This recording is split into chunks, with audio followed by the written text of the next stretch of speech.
अच्छा, डॉक्टर जमील हमारे साथ मौजूद हैं। डॉक्टर साहब शुक्रिया, आपने वक्त दिया। डॉक्टर साहब, दोनों चाहते हैं कि जंगबंदी हो। अमेरिका की फ्रस्ट्रेशन शायद बढ़ी रही है क्योंकि वो अगर बिल्कुल तैयार थे आने के लिए और नहीं आगे से ईरान की तरफ से ग्रीन सिग्नल मिला तो नेचुरली फ्रस्ट्रेट तो होगी ही दूसरी पार्टी। ये जो तूल हो रही है बात, तवील हो रही है बात, ये जो तूल आ रहा है मुज़ाकरात में, इसका फ़ायदा अल्टीमेटली किसको होता हुआ नज़र आ रहा है आपको?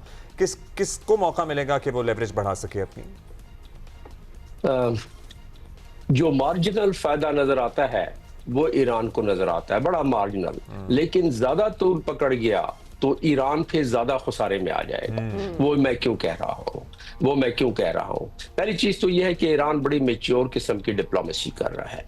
आप ईरान के बयानात देखें मासिबाए बाकर कलिबाफ साहब के, क्योंकि वो एक पासदारान के जर्नैल भी रहे हैं। उन्होंने IRGC की जंग लड़ी है इराक के खिलाफ, बड़े कलीदी ओहदों पर रहे हैं, प्रेसिडेंशियल कैंडिडेट भी रहे हैं। उनकी जो फॉलोइंग है, उनके जो उनका इमेज है उसको बरकरार रखते हुए अपने कौम को उन्होंने उस कॉन्फिडेंस का लेवल बढ़ा के रखना है, अपनी फौज का कॉन्फिडेंस के लेवल बढ़ा के रखना है।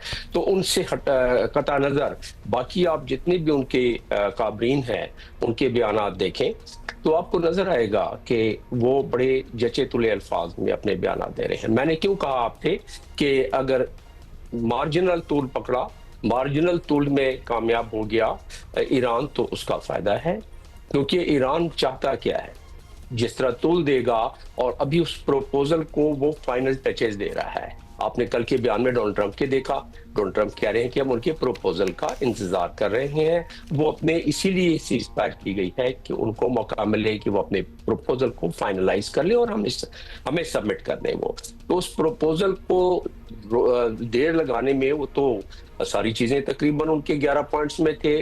कुछ फाइन ट्यूनिंग करनी है, ये एक्सीडेंटल जो बात हो गई ब्लॉकेट, और उसके बाद जो उनके जहाज को कैप्चर कर लिया, उनके हमले को कैप्चर कर लिया, उनके इंजन पे को जो है नुकसान पहुंचाया, उसको प्रोजेक्टाइल मार के, तो वो तो एक एक्सीडेंटल बात हो गई। लेकिन दर हकीकत ब्लॉकेट का मामला उनके ईरान के लिए ज्यादा अब मसला बन गया है। हालांकि पहले जब तक के ब्लॉकेट नहीं हुआ था उस वक्त तक मसला सिर्फ एनरिचमेंट का था।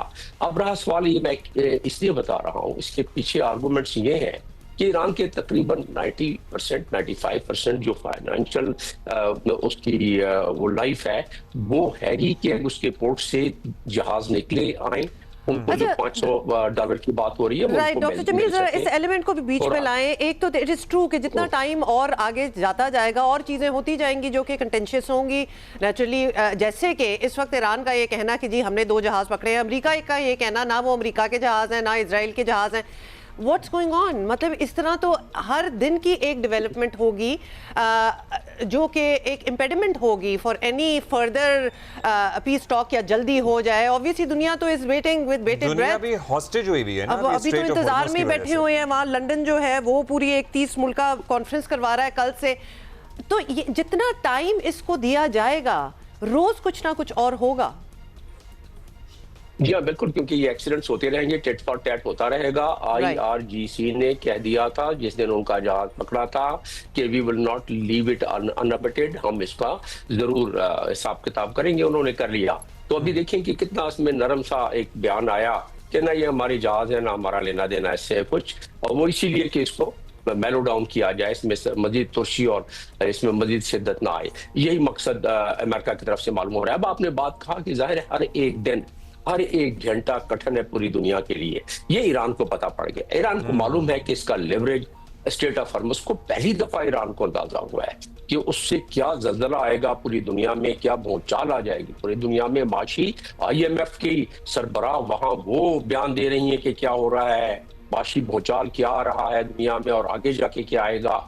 उधर से डोनाल्ड ट्रंप पर प्रेशर पड़ रहा है, अपने कांग्रेसमैन का और अपने वुमेन का और साथ में सेनेटर्स का, अपनी अवाम का प्रेशर पड़ रहा है। मईशत की जो मखदूश सूरत हाल चल रही है, वो तो खुद कह रहे हैं कि मिड टर्म इलेक्शन से कि मुझे परवाह नहीं है या मैं ये असरअंदाज नहीं हुआ। लेकिन आज की आप देखें उनकी रेटिंग जो निकली है सिर्फ 37% rating, which is just going down you know so fast. तो वो उनको रेटिंग का फिर ये जब मिड टर्म इलेक्शन हारते हैं तो उसका मतलब ये कि रिपब्लिकन पे तो तो काला धब्बा लगा और उसके बाद वो जो है वो सिटिंग डक के अच्छा तौर डॉक्टर पर जमील, अभी रबड़ midterm में स्टेप तो सदर अभी होंगे। टाइम है, गर्मियों की छुट्टियों के बाद यूजुअली कैंपेन शुरू होती है। अगला महीना इसलिए भी अहम है क्योंकि उसमें इनका दौरा है चीन प्लान्ड है, और इस बारे में भी आपको पता है वो बयान दे चुके हैं, गले लगाएंगे 14th और एक्सेट्रा 15th का। Right. जी, तो वो उससे पहले कितना जरूरी है डोनाल्ड ट्रंप के लिए कि ये मामला बिल्कुल बिल्कुल सेटल हो चुका निमट हो? जाए। चीन के दौरे का मकसद उनका क्या हो सकता है? उनका मकसद माइशत के साथ पर है और जियोपॉलिटिकल तो चीज उसमें आ ही जाती है चीन की। डोनाल्ड ट्रंप जाने और पहचाने जाते हैं कि उन्होंने सारे कॉन्फ्लिक्ट्स अपने दौर में हल किए। 8 का वो क्लेम करते हैं, जो हम मानते हैं कि 8 जगह उन्होंने रखवा दी।